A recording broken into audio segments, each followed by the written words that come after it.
back to the Artie Lange Show. Taylor Williamson, one of the final 6 on America's Got Talent, just telling us how his mother is calling or tweeting at Howie Mandel, trying to get some good points in there.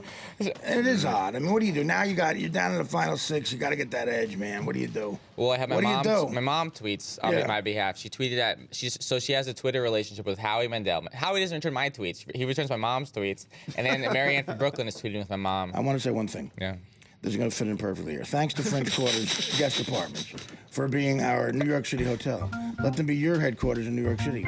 Go to FrenchQuartersNY.com to book your next day. Go to FrenchQuartersNY.com to book your next day. French Quarters guest apartments, they're in New York City hotel. They really are amazing. FrenchQuartersNY.com. Now, what about Marianne from Brooklyn? She was my old friend. I love her. And she's a very sweet woman, very passionate. So she hangs around, and she's at the event all the time with signs and stuff. She goes to every taping. She's the sweetest lady ever. But my mom met her, and she's a fan, you know? and then she got a picture with her. Now my mom's friends with Marianne from Brooklyn. I'm like, this is mine. Get out of here. Scram, you know? Yeah. She's into the show. Your mother's a big Stern fan. Yeah, she's, yeah. So. Oh, that's nice. I mean, it's like, because Marianne is she's a major whack pack. Yeah. She is. I haven't told my mom that I'm on this show, because otherwise she'd be listening to me right now, talking about how I gave her the speech. You can't yell at your mom, you know, you're not supposed to do that. So I said, hey, Mom, and she's like, hi. And I was like, so the tweeting thing? She's like, yeah. I was like, it has to stop. Yeah. And she's like, no, I'll stop after the show. It's done. I'm like, Mom. You had to lay the law down, huh? My mom speaks Spanish. She does speak Spanish. I don't know why I said that. You got very Spanish, very Latino, passionate blood, it sounds like. I thought about saying that I was Mexican so I could tell this joke they're not letting me say on the next show. Oh, really? Well, what is the joke? You can say it here. I was watching this documentary on Stonehenge.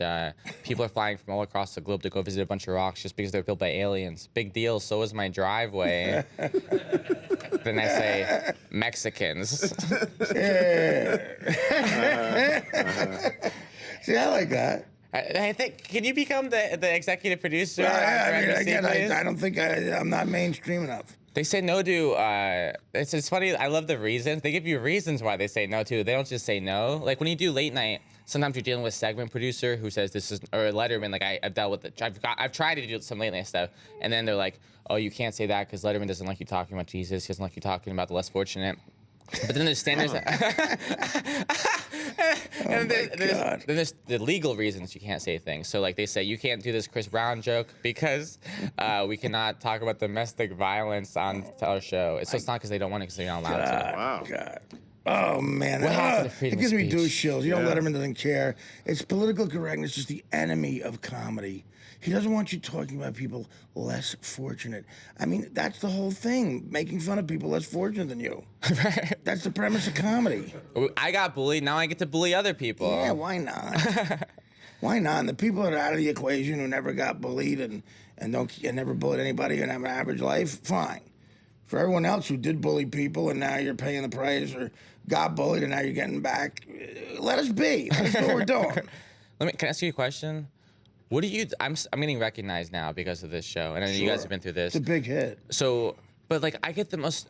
Just some of the most wonderful people, but every now and then there's one guys I want to punch them in the face, you know, but I can't do that for one reason, they'll hurt me in the back. And another reason is like this one guy came up to me in the hotel. He's like, hey, I'm a huge fan, and you're Taylor the comedian. My sweetheart is a fan, and I would love to introduce you to her. I'm like, okay, cool. Yeah, I'm standing here. He's like, follow me. Yeah. And then I had to follow him down a hallway. I thought every person I thought was gonna be her. I followed him way too far down the hallway. And then I'm having this conversation. Like, what do you do when people come up to you and like, how do you like? I don't think I'm a jerk. You'll know you've made it as a comedian when you officially have complete and utter contempt for your audience.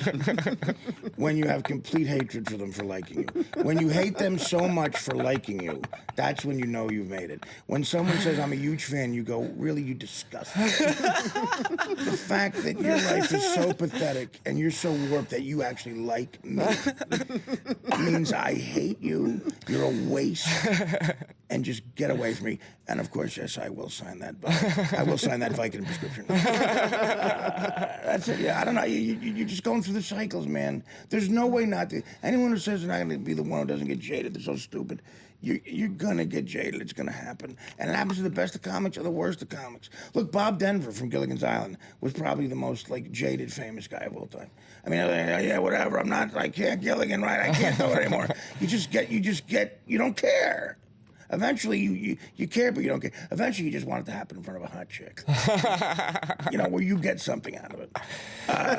You want to stick around after the band and then hang out a little bit? Yeah, may I? You sure? Well, let's talk during commercial. All right. Well, okay. Well, if you're here, you're here. If not, you know what? I have to go. Actually, I have to go. I'm all sorry. right. Okay. Hey, but thank you so much for having me, and please vote for me on Max Got Talent Tuesday night tomorrow at 9 o'clock so I can win. Tuesday night, tomorrow. Yeah, tonight. Tuesday night. Taylor Williamson. Thanks, all right, you guys. Later. The Artie Lange Show, weeknights on Audience, only on DirecTV.